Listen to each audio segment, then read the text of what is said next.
At 6'2" with an athletic build, carved from early morning workouts and a disciplined lifestyle, Damien Lawson cuts an imposing figure in any room he enters. His piercing blue eyes and sandy blonde hair give him the effortless appearance of someone born into privilege. But everything Damien has, he fought for. Behind the chiseled jaw and tailored suits is a man who clawed his way out of the foster care system and built an empire from nothing but grit, ambition, and an unshakable sense of control. Each morning before the city wakes, Damien hits his private gym. It's more than routine, it's therapy. The rhythmic sound of fists hitting the bag, the steady pace on the treadmill, the burn in his muscles, it centers him. Physical exertion helps silence the ghosts of his past. He still remembers the cold nights spent in group homes, the forced smiles of foster parents who only kept him around for the monthly check. He remembers birthdays forgotten, promises broken, and the quiet shame of realizing he was never really wanted. Those memories drive him. They keep him sharp. Now a self-made billionaire and the head of Lawson Global Properties, Damien is known for his no-nonsense attitude, shrewd business acumen, and an unshakable sense of independence. He trusts few, confides in even fewer. Logic rules his world. Emotions are distractions he can't afford. His company thrives under his direction, dominating luxury real estate across North America. But with his sights set on expanding into international markets, new challenges arise. His board, largely composed of older conservative stakeholders, believes he's too solitary, too modern, too unpredictable. To secure a massive billion-dollar expansion deal, they're pushing him to adopt a more grounded image. Their solution? Marriage. A wife, they argue, would make him appear more stable, more trustworthy, more human to foreign investors with traditional values. Damien scoffs at the idea. He doesn't need anyone to validate him. He built his life alone, and he intends to continue that way. The very idea of marrying for optics feels like a betrayal to the principles that got him here. Love? Family? He doesn't believe in those things, not anymore. They're just illusions that people cling to for comfort. But beneath his cool resistance, a flicker of unease grows. He knows the stakes, and for the first time in a long while, the man who never needed anyone is being told that going alone isn't enough. Elizabeth Darling, Damien's CFO and one of the few people he actually trusted, sat across from him in the private executive lounge of Lawson Holdings. Her tailored gray blazer matched her composed demeanor, but her eyes carried the weight of what she was about to say. "Damien, I know you hate being pushed, especially by the board," she began, her voice calm yet firm. "But they're not going to back down this time. They've lined up what they believe is the perfect candidate." Damien didn't look at her. Instead, he stared out the window, his jaw tight. Perfect for who? For them? For the investors who want me in a cage? They want a puppet marriage, Liz. You know I don't do fake. Elizabeth sighed. You don't have to fall in love with her. Just play the part. Long enough to give the appearance of stability. Long enough to close the deal.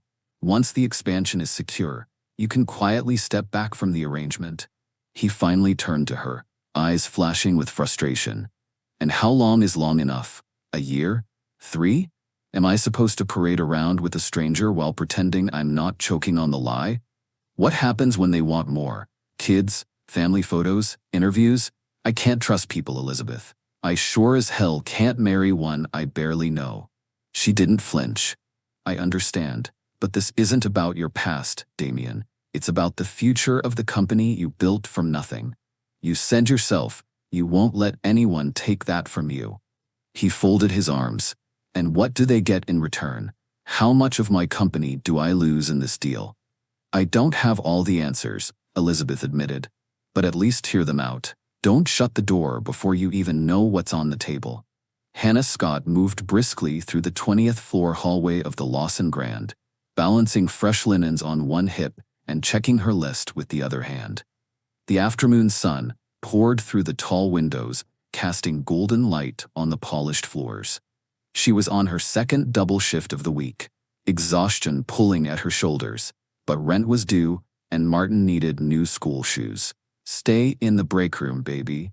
she'd whispered to her son earlier, kissing the top of his head before slipping on her apron.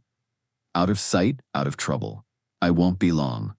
But Martin was never good at staying still. Later that evening, as Hannah was changing pillowcases in the penthouse suite, her radio crackled with a message from security. We have a child on the rooftop garden. He's alone. Her heart dropped. By the time she arrived, Damien Lawson was already there.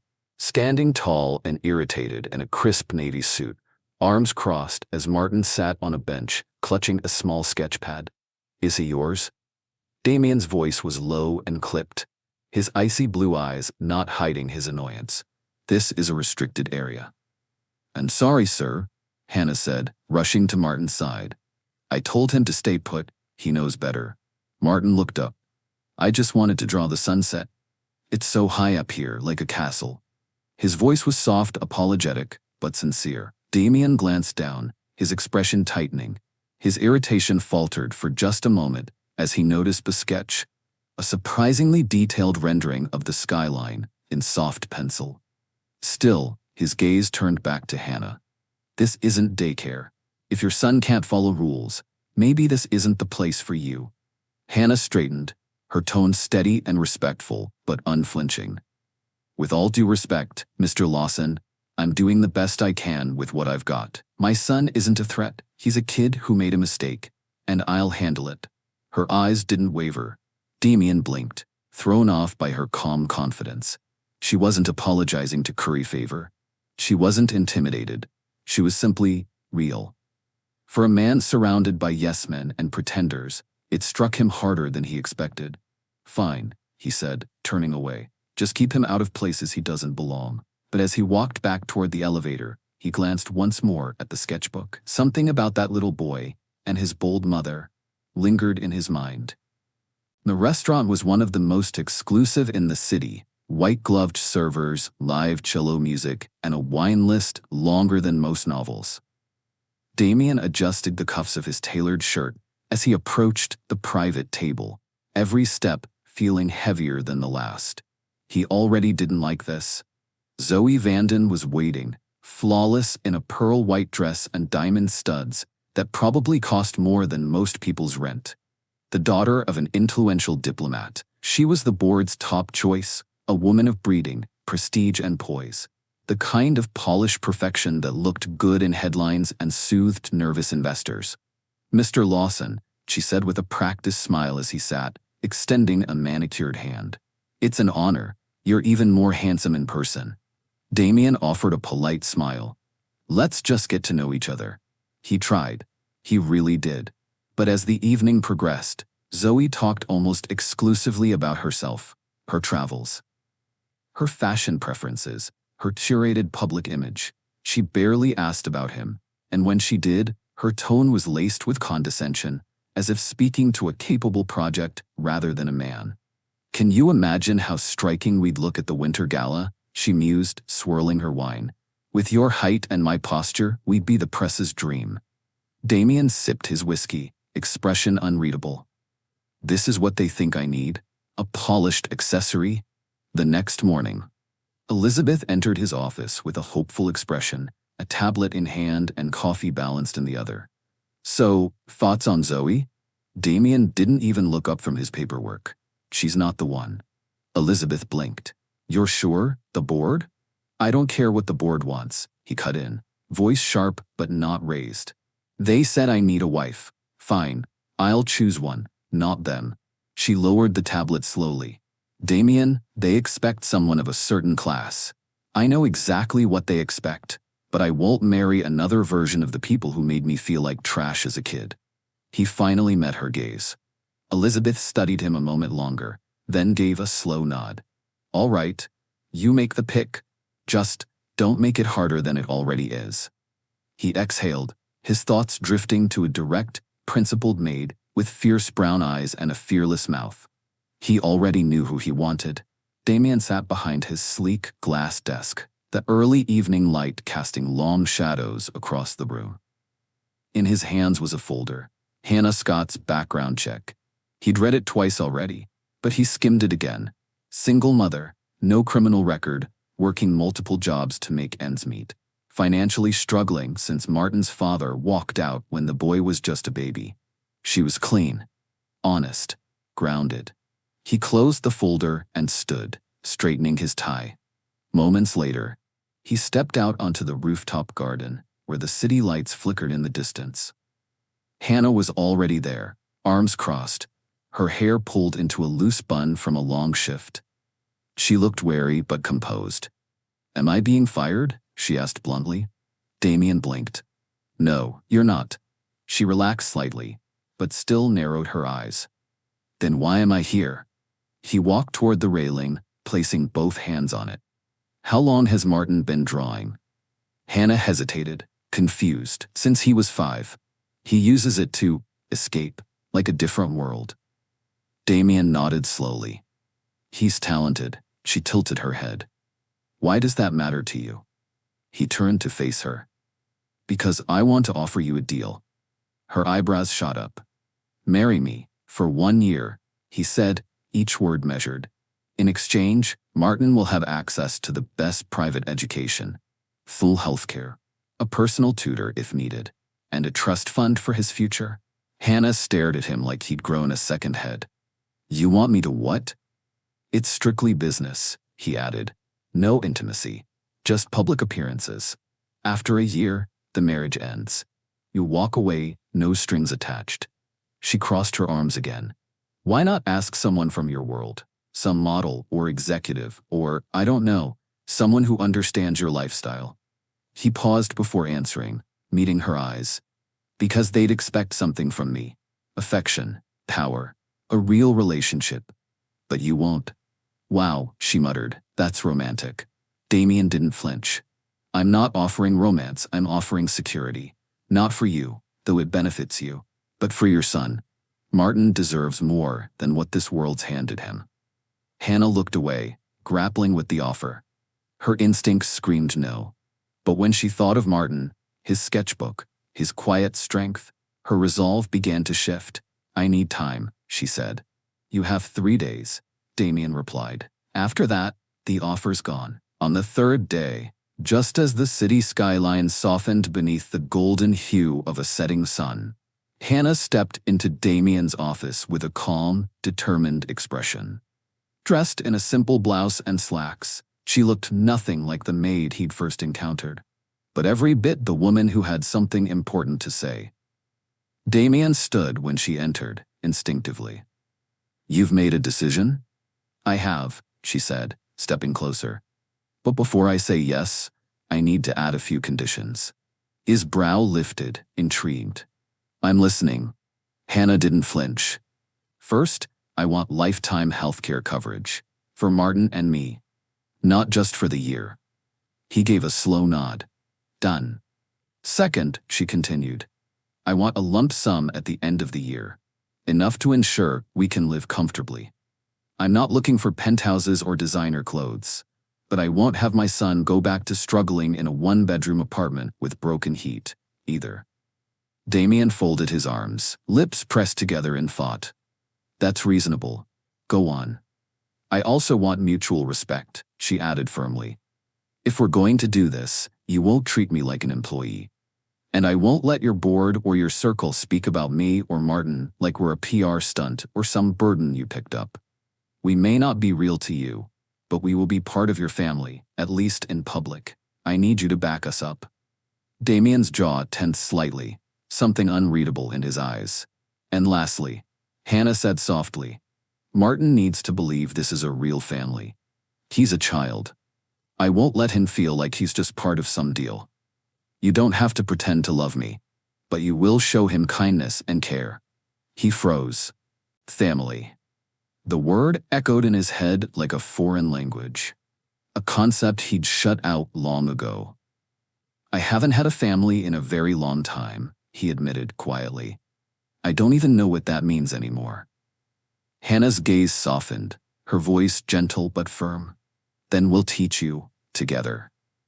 He stared at her for a long moment, something in his chest shifting, just slightly.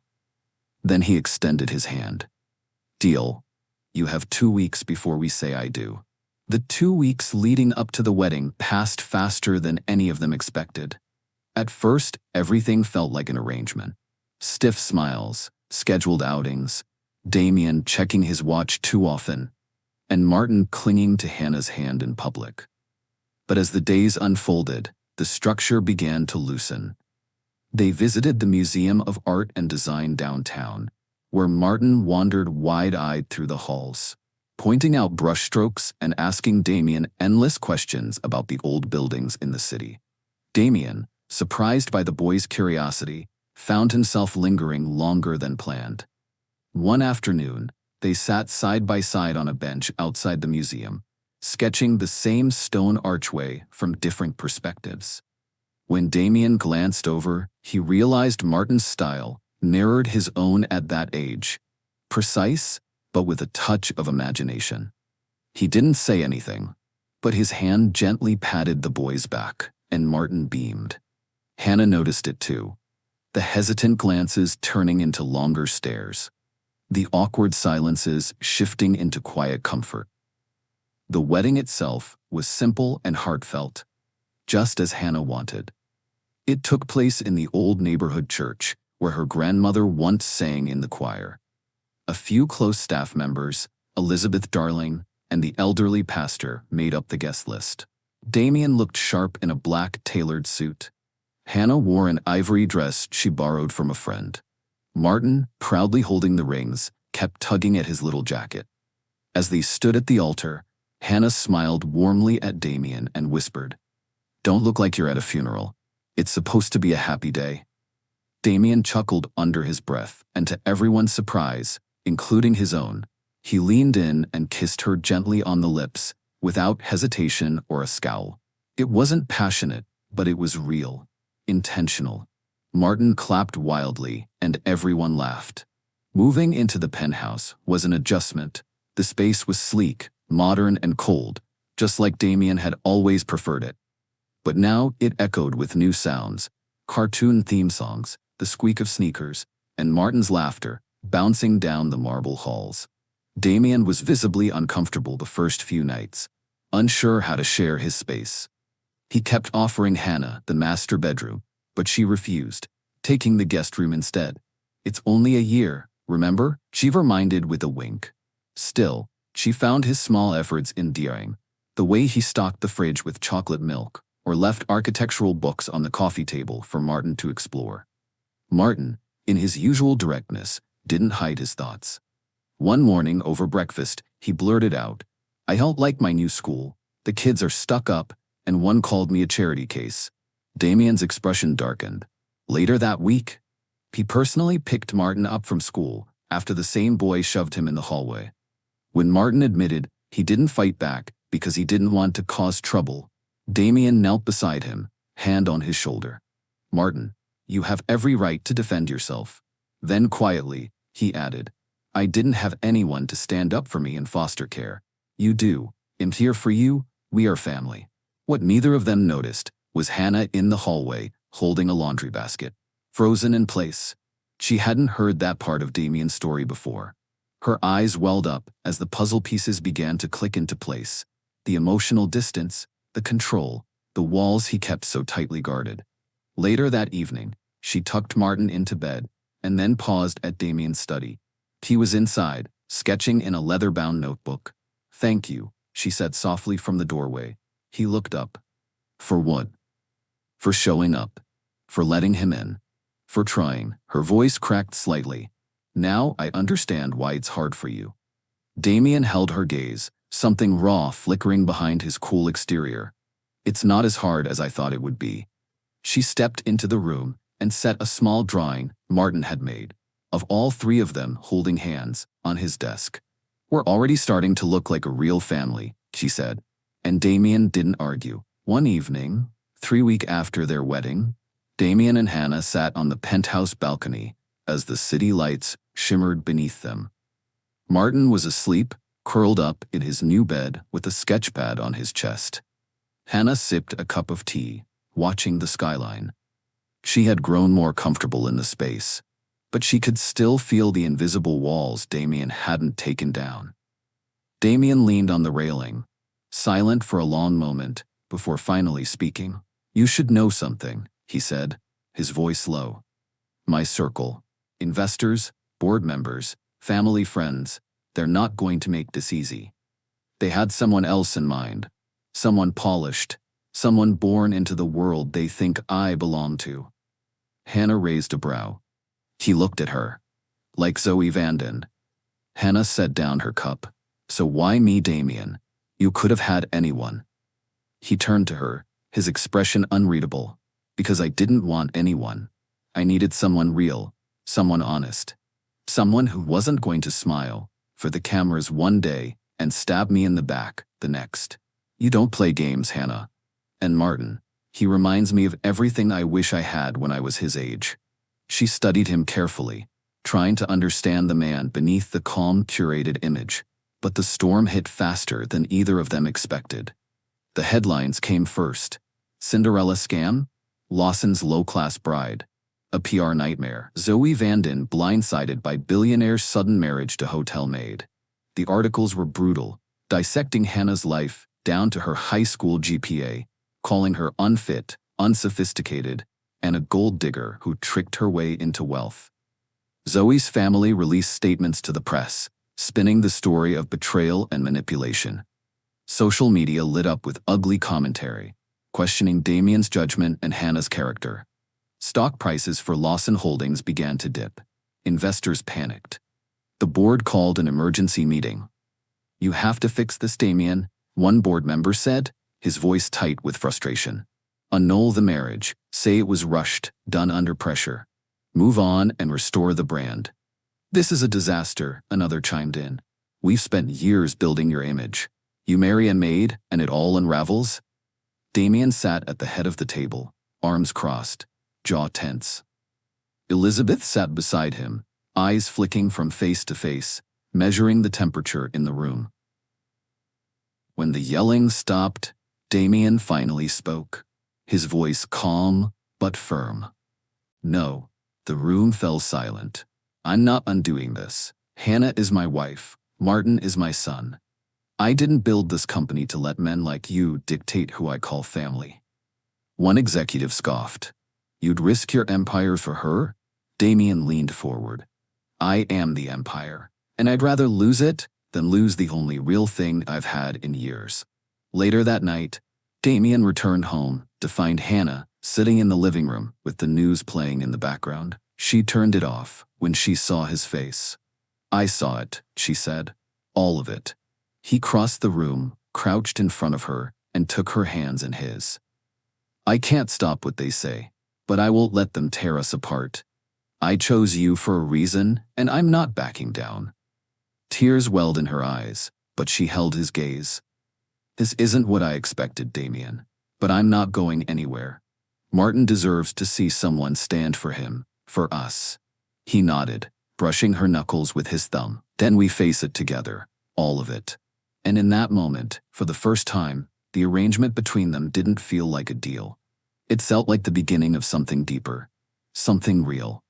It was a rainy Thursday afternoon when Hannah arrived at Damien's office building, hoping to surprise him with lunch. She had noticed how tired he looked lately, how hard he was fighting behind closed doors for her and Martin. She stepped out of the elevator onto the executive floor, balancing a bag with his favorite sandwich and coffee, when she heard voices coming from the conference room. She paused. "She's a liability," a board member snapped.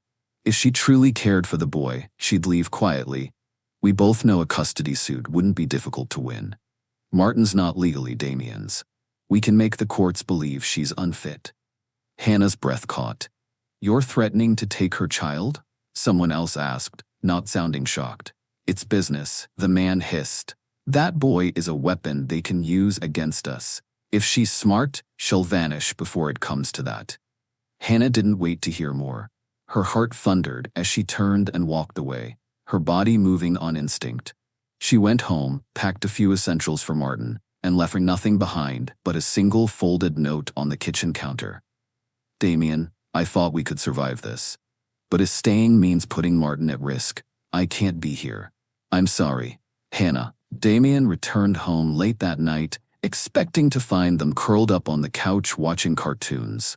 Instead, he found silence. Then, the note. His hands trembled as he read it. The calm exterior he'd worn for years shattered instantly, and the walls he had spent a lifetime building crumbled with them. He searched everywhere. No calls, no messages. Elizabeth did her best to help, contacting every outreach center and school Hannah had once mentioned. 3 days passed in a storm of silence, until finally a lead pointed him to a community shelter in East End. One Hannah had volunteered at before their marriage. Damien arrived with his heart in his throat. He found her in the shelter's back room, helping organize donations. She looked up, stunned, as he stepped inside. Martin sat nearby, drawing quietly, unaware of the storm that had led them here. "Hannah," Damien said, his voice cracked, soaked in raw emotion. "Why?" Her eyes filled with tears. "They threatened to take him, Damien.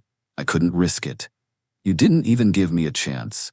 I was protecting my son." Damien stepped closer, heart pounding. "I would never let anyone take him.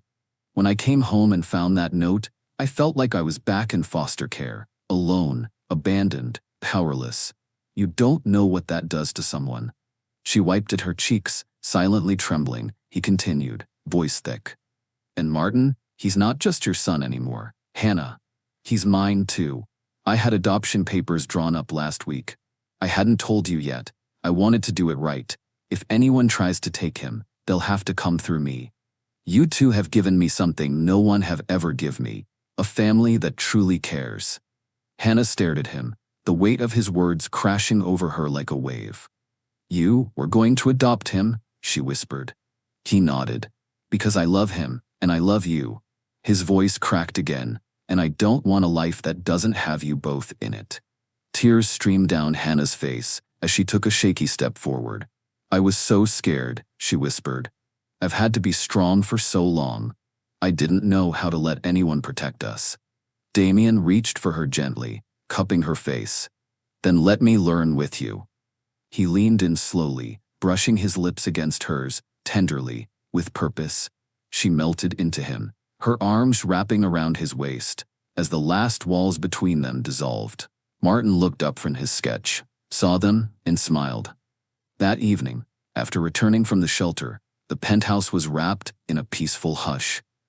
Martin had fallen asleep in Damien's arms, while watching a documentary on ancient architecture, his little hand resting comfortably over Damien's heart.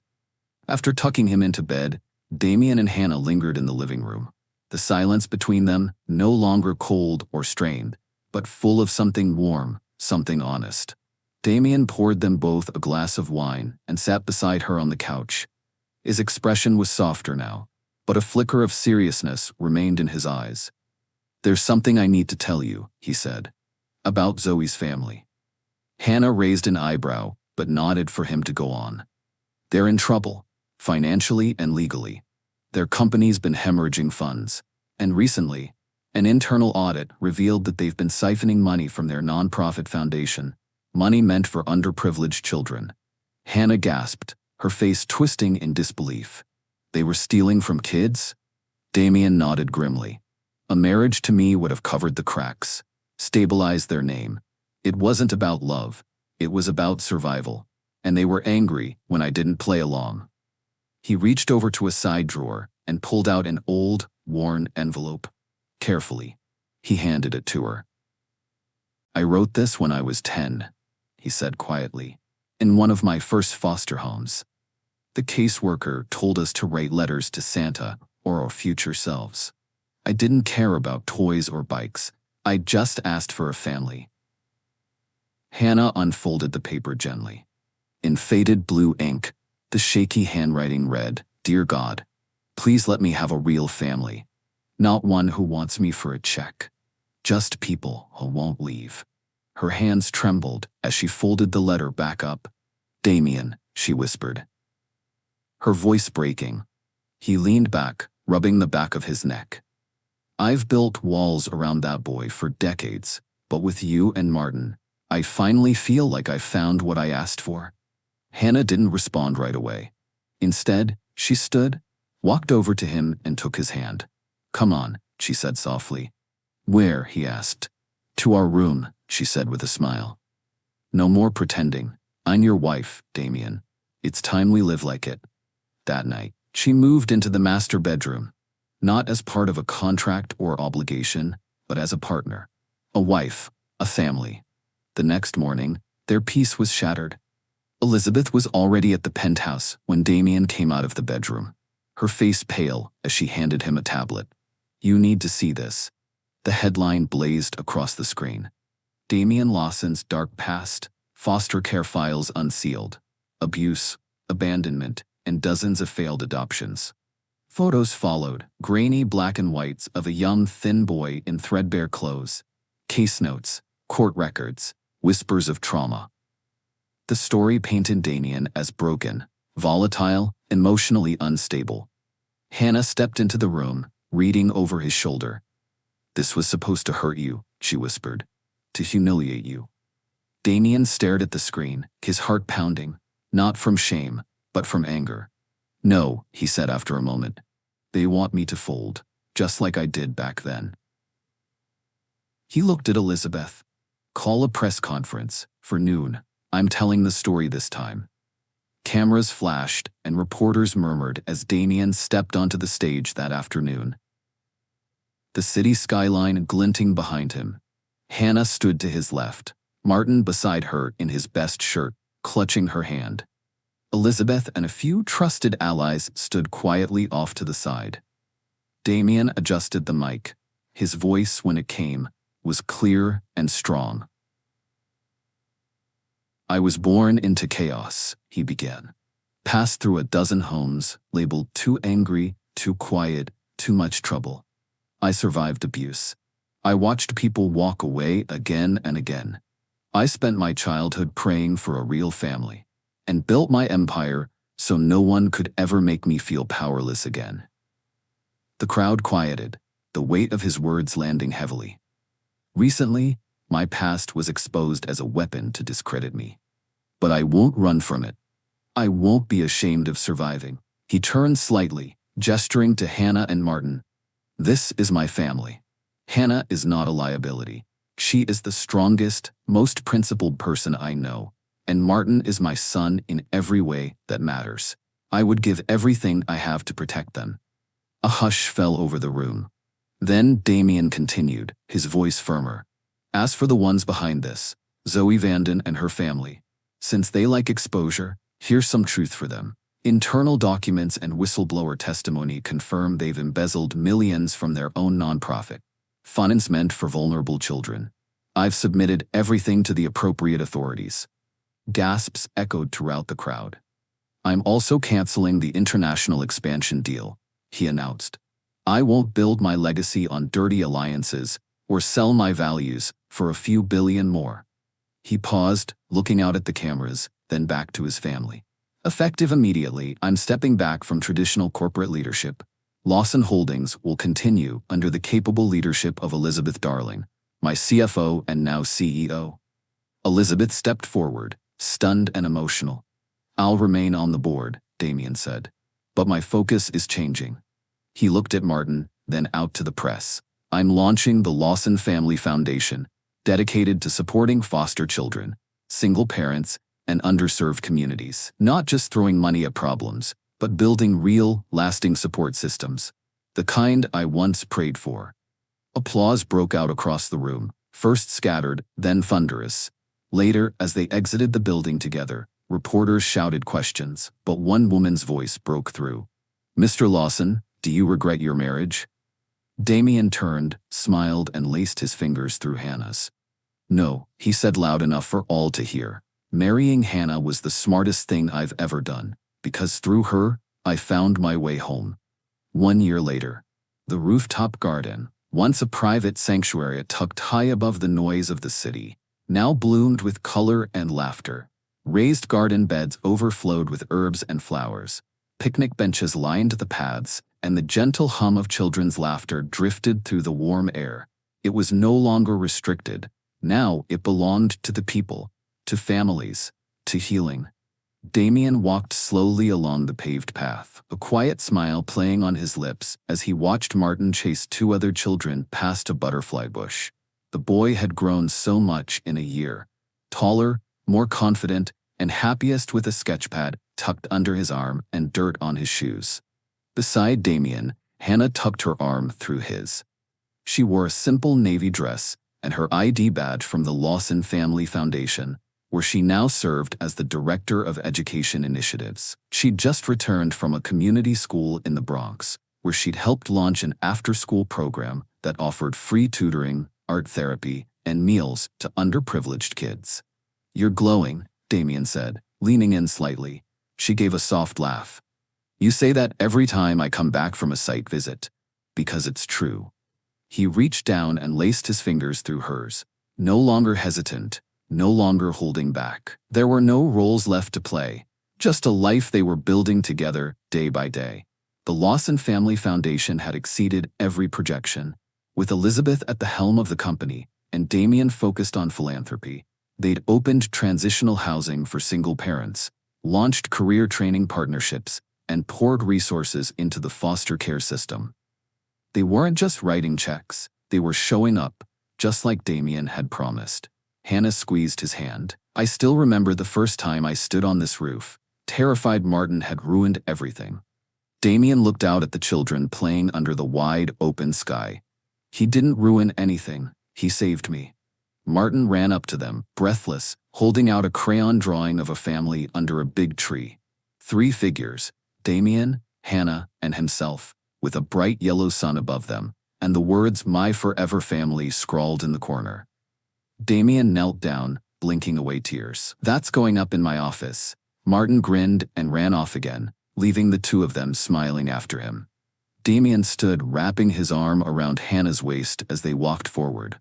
The garden was theirs now, shared, open, and alive with the sound of new beginnings, just like their story. The end. Thanks for listening to Green Tea Tales. Like, comment, and subscribe.